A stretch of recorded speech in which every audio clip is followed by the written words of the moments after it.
got to start no They all end fight. up working In together. other Now, words, see, you don't learn such a thing. See, my kid, Lewis, you take Lewis. Okay. Rolling. Okay. Next question was when you saw these people coming up here, were they walking or were they in cars? Tell me about that. When you see these people coming, how did they get there? Were they walking, cars, horseback? How did they get here? Okay. Why don't you try that one more time? Just say, tell me about those people. What did it look like? You were 14 coming up that hill. Mr. Sharpe, when you seen all these people coming, what did it look like? How were they coming? Were they walking, riding? What did you think about it?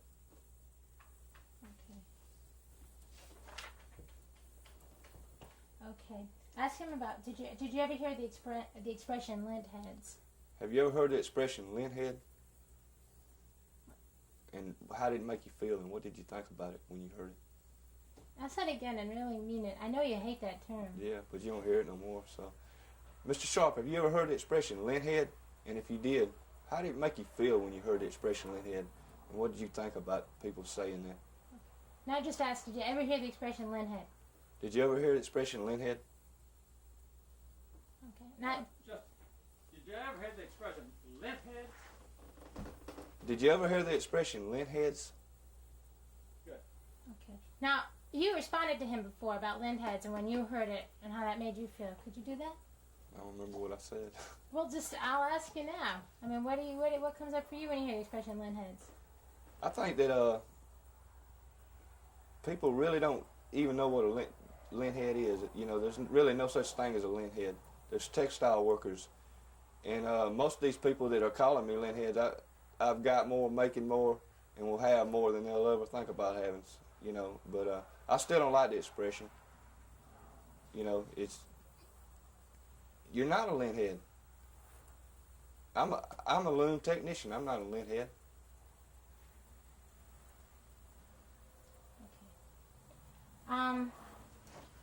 Then you know why Judy. you hold down. Yeah. Judy, Yeah. can I say something? Can't talk now, can you? No, let's No, let's we're go gonna ahead and finish. this Okay. up. Okay. When you were growing up, did you associate with the boss's kids? When you were growing up, Mr. Sharpe, did you play with the boss's kids? Did you go to school with them? Did they live next door to you? Okay. All right. Now, in regards to the expression lint head, you know, he was talking about what happened why people called them lint heads. I just wanted to ask him why you think that was. Okay. About the lint heads? Yeah, he said, you know, this is what happened. Yeah, people call me lint heads, and he told you about it. And I wanted to just ask him, well, why do you think that was? Just say, why do you think that was? Yeah. Why do you think that was?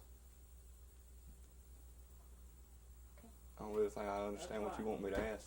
Is that fine, George? Yeah. Okay. No, he basically said, you know, he told you what the lint head story was all about and how angry it made him feel. So, you know, you're asking him why was all this class Okay. problems. You want to ask one more time? Now you understand? Okay. Why do you think that was? That's better. Okay, good. And, okay, and the last one is, what did you think about Roosevelt? Okay? Mr. Sharpe, what did you think about President Roosevelt? A little more. What do you think about President Roosevelt? Mr. Sharpe, what did you think about President Roosevelt?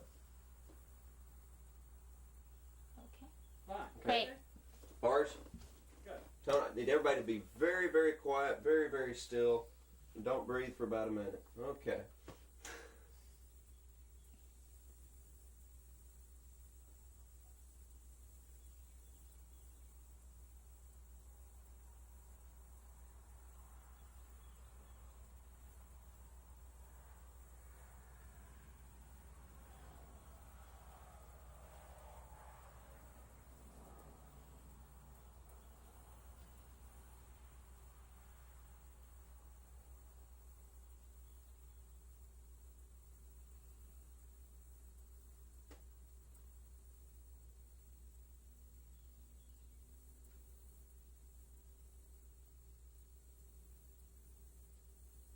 Okay. Okay. Yeah. It's nice to I'd breathe. like to see it. Now, you come out of office next time and we won't have that problem. We're rolling. Okay, Miss Sharpe, tell me when you first got to know Roosevelt. It was the year 1945 when I was about 14 years old. He came to our school in Now, let's start again. You're talking about Roosevelt, not he, but Roosevelt. And I want you to be as enthusiastic as you told me before. You said, I knew Roosevelt up. He died in 45. Yeah.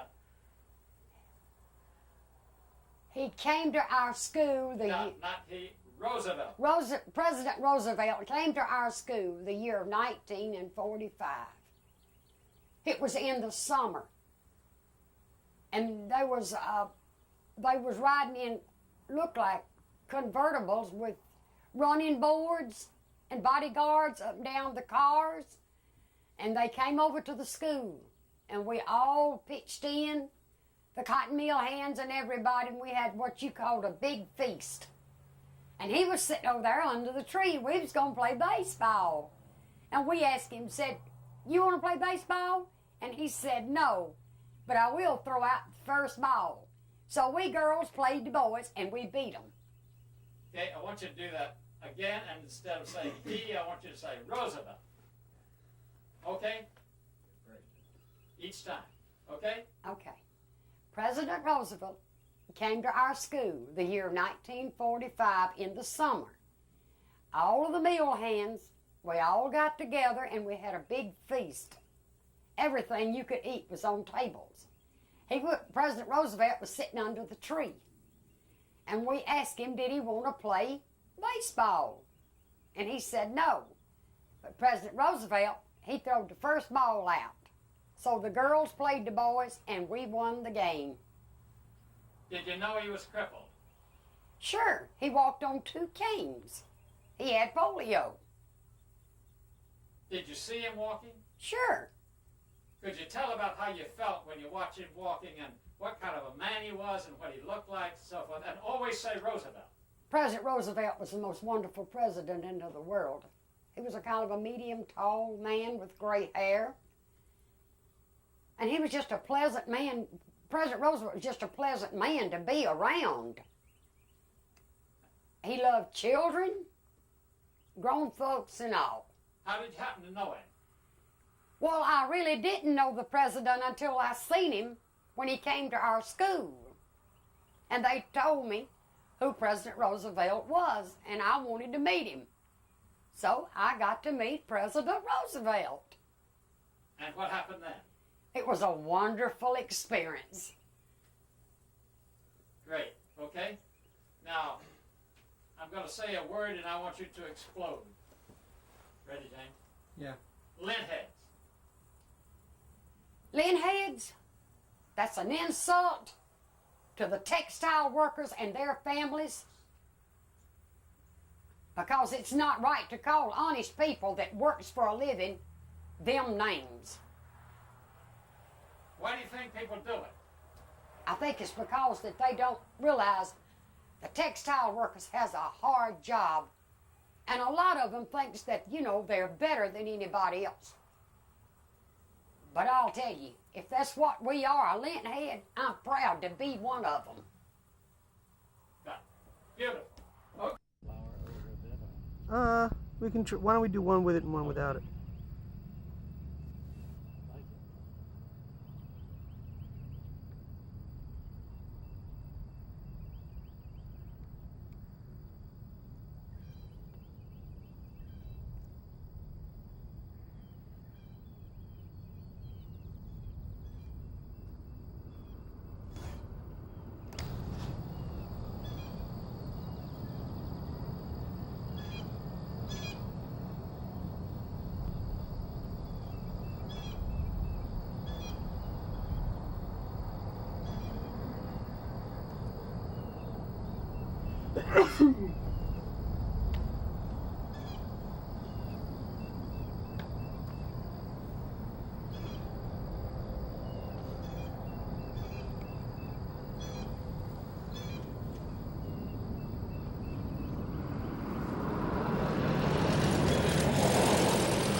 This is a desolate background shot in Hunyapath, South Carolina.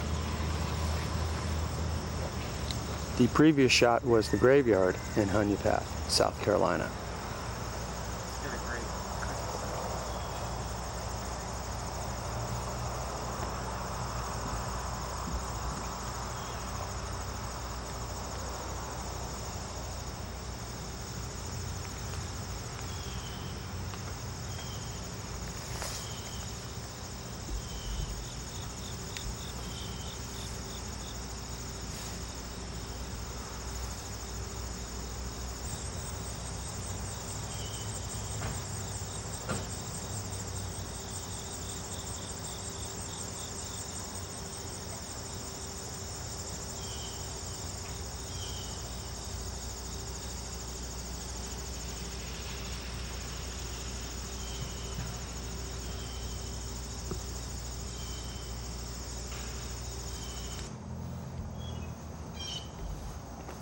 This is another desolate shot in Hunyapath, South Carolina.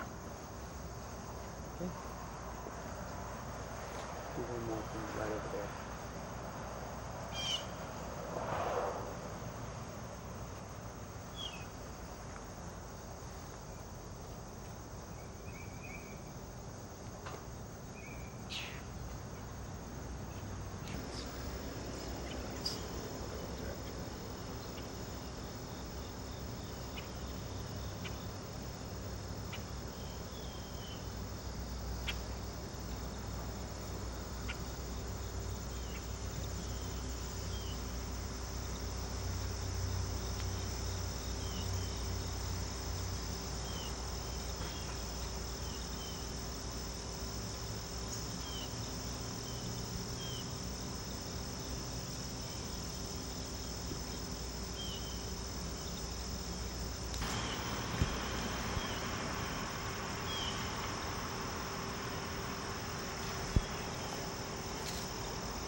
Hope that was long enough, Judy.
second here.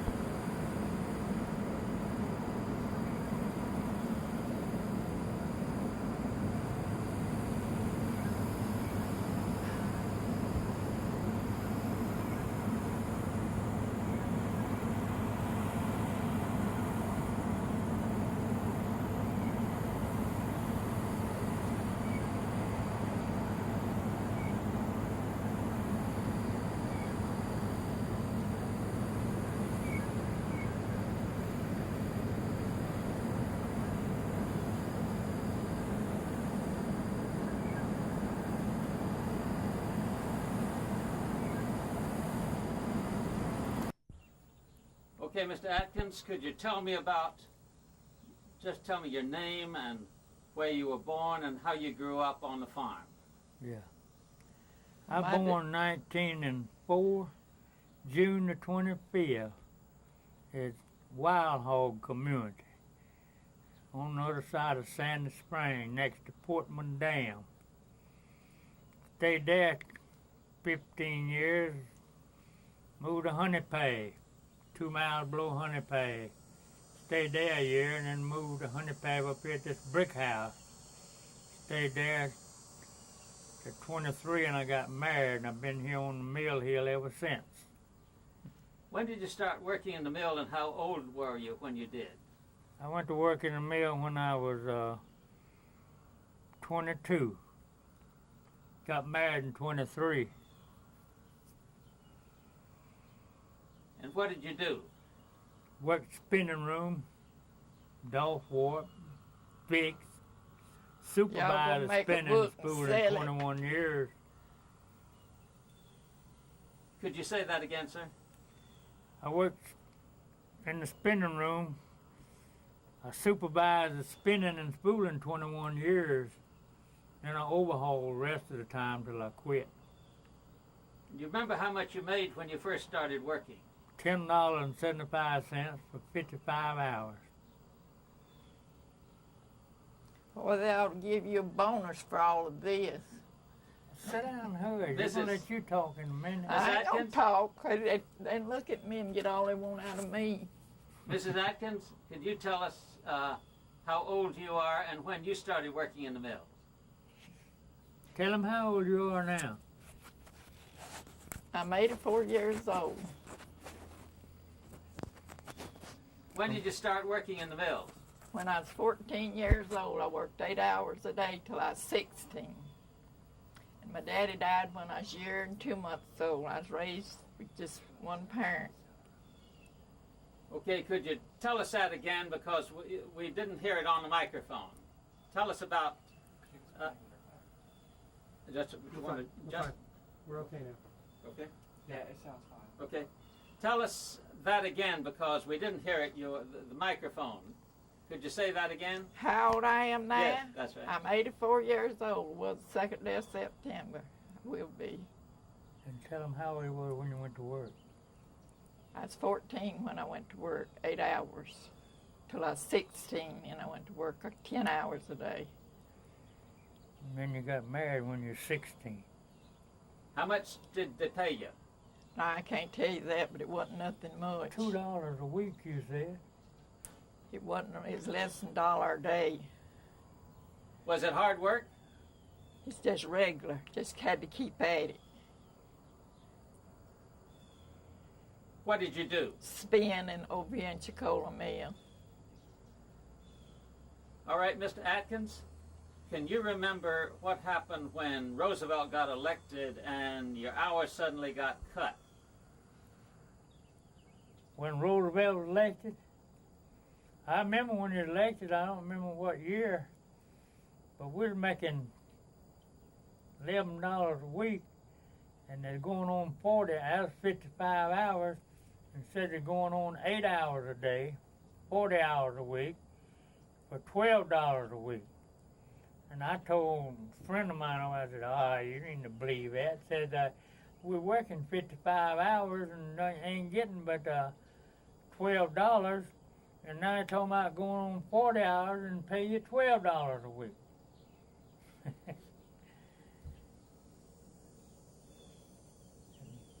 Did it happen? Yeah, that happened, that's so. How did that make you feel? Well, we just go to work, there was no time hardly to be ready to go home. Just 8 hours wasn't nothing then when you'd been working 11. Mrs. Atkins, do you remember when you switched from 12 hours or 11 hours to 8 hours? I don't remember the date of it. I remember working 8 hours. How did it make you feel, that change? Well, that's too hard a question. Made you feel like you hadn't done no work. When you worked 8 hours, you was working 11. Now, when that happened, did the mills do any of the speeding up or stretching out? Not right then they didn't, but later on they went speeding up and stretching out and all that stuff. Could you tell about that? Well, see, before they went to stretching out, you could run 2 jobs easy. But we got to stretching out and speeding up, you couldn't hardly run one when they got through with it. And it's been that way ever since. When I was supervising, I had 11 sides on warp was a job. But now, they're running 49 out, 49 sides. And they do better on them than they did on 11. And it runs from the speed on warp was 132, now it's 178 turns a He minute. ain't never worked in the mill. He don't know nothing about all that. But I talked to a lot of people who did work in the mill, and they've been telling me about that. Can you tell us there? Could you tell us now when the union started coming in? About 36. Could you say, well, no, that the union started coming in before the big strike in 34. Yeah. Could you say, just tell us when the union started coming in? They started trying to organize over there in 33. And then in 34 they struck. They struck 2 weeks. And non-union, they killed 6 people over there that morning. And in 2 weeks they all went back to work. They've been working ever since. There ain't never been no more union over there though.